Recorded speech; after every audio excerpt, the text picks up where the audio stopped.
If you have a dog with a high adaptive behavior, low nerves, and much drive, don't create big conflicts, because the conflict has the option blue or gray.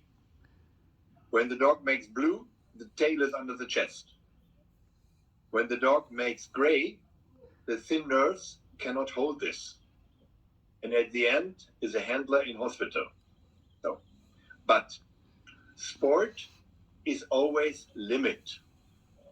So to bring this dog to the limits in the barking phase, use prey and reinforcement. Stay away from more intensive aggression, because the dog is already at the limit and cannot hold more with his nerves.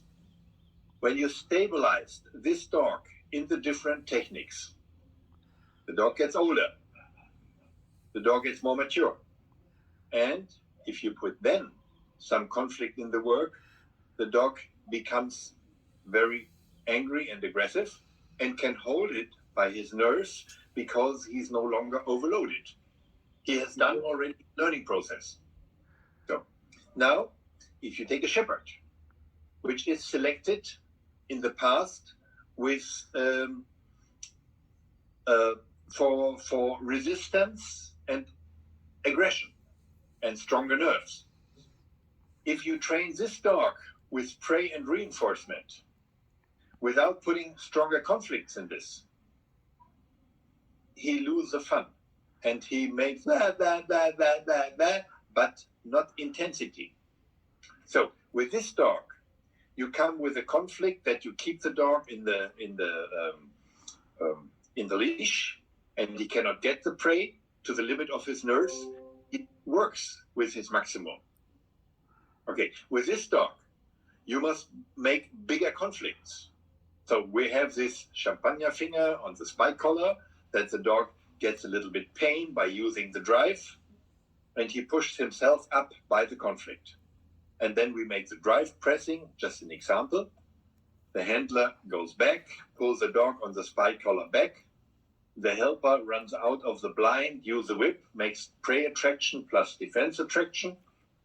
The handler makes a classical conditioning voice, voran, lets the dog run to the helper and blocks him quite hard with the spike collar and creates a bigger conflict, which brings more gray, more aggression.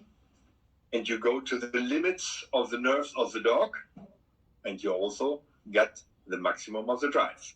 So, and the funny thing is, one dog, which is on this side, suddenly is here, and this one, when you put him in the nerves, he's suddenly there. So, if you have the tools as a handler and a helper, it's quite easy to handle this. If the dog goes to here, bring him with your tools a little bit to there. So you bring the dog always in this way that he use maximum drive by stable nerves. There is a difference. There is no difference between, or no separation between gray and green, prey and aggression. So, because it's always in some way connected.